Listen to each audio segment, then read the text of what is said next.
sa ulo ng mga pinag-uusapang balita. College Gate Organization officers nagtipon para sa Presidential Meeting 2024.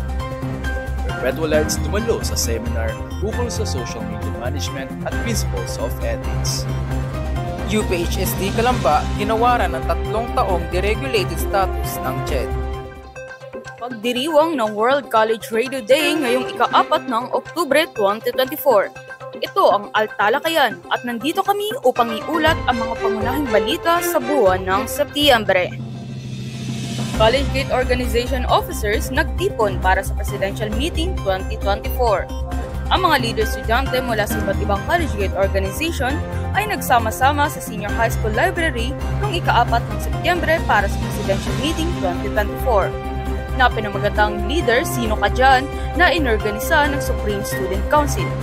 Ang naturang kaganapan na may temang The Leadership Blueprint Defining Roles Driving Success as Perpetualite Leaders ay pinangunahan ni SSC Vice President Robert Sanico at SSC Secretary Jane Sabilala na nagsilbing daan upang ang mga leader estudyante ay makipagkilala at makipag-ugnayan sa isa't isa. Binigyang diin ni Ginoong Salvador Balagot, Head of Student Affairs and Services, ang kahalagahan at mga tungkulin ng bawat pamparalang organisasyon at mga taong namumuno rito. Kasama rin sa assembly ang pagpapakilala sa mga estudyante na bumubuo ng Supreme Student Council. Gayon din ang pagpapakilala sa pangulo ng mga College Gate Organizations.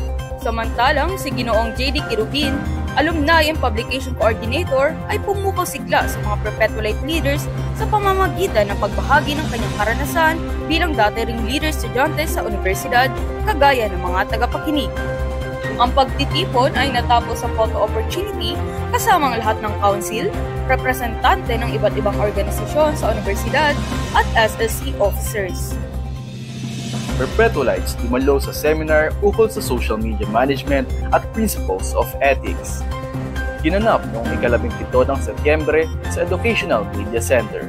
Ang seminar na Get Ready With Me, Space of Ethics and Social Media Management na naglalayong itaas ang kamalayan ng mga estudyante ukol sa responsableng paggamit ng social media at principles of ethics bilang mga magiging profesional sa hinaharap.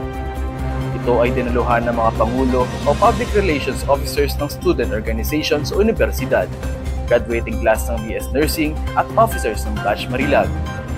Pinasimula ng seminar ni binipining Michelle Marie Domingo, AB Psychology graduate ng class 2016, na nagbahagi tungkol sa kahalagahan ng pagiging responsable at ang pag-alam sa mga dapat at di dapat gawin tungkol sa social media management. Samantalang si Dr. Nicolo Andre Anuevo, BS Nursing graduate ng class 2006, ay nanguna sa isang makabuluhang talakayan tungkol sa professional ethics. Natapos ang event sa isang open forum at pagbibigay ng sertipiko kina Bidimio Domingo at Ginoong Anuevo bilang apresiasyon sa kanilang pagbabahagi ng kaalaman bilang pangunahing tagapanayam hinggil sa napapanahong paksa. UPHSD Calamba ginawaran ng 3 taong deregulated status ng CHED. Binigyan ng Commission on Higher Education o CHED ang University of Perpetual Health System Delta Calamba ng 3 taong deregulated status noong ika-23 ng Setyembre 2024 na may visa hanggang Setyembre 2027. Kabilang ang UPHSD Calamba sa 72 private higher education institutions na nabigyan ng autonomous at deregulated status ng CHED noong ika-23 ng Setyembre 2024. Ang UPHSD Calamba ay nabibilang sa 15 private university na may deregulated status. Ang pagkakaroon ng autonomous at deregulated status ay nagbibigay ng kalayaan sa mga pribadong universidad sa kanilang curriculum, ang bumukas ng bagong programs, mag-secure ng partnerships sa iba't ibang higher education abroad, magpa-prioritize sa subsidies ng CHED at financial aid, pati na rin ang exemption sa monitoring, evaluation, na special orders para sa mga graduates ng nasabing pampribadong universidad. Iyan ang mga balitang pampaaralan na hatid ng Altalakayan mula sa buwan ng Setyembre. Ang mga istoryang masusing kinalap at sinubaybayan para sa Perpetualites. Ako si Eunice Margaret Conab. Ako si Francisco Rod Miranda. At ako naman si Prince Andel Merabe.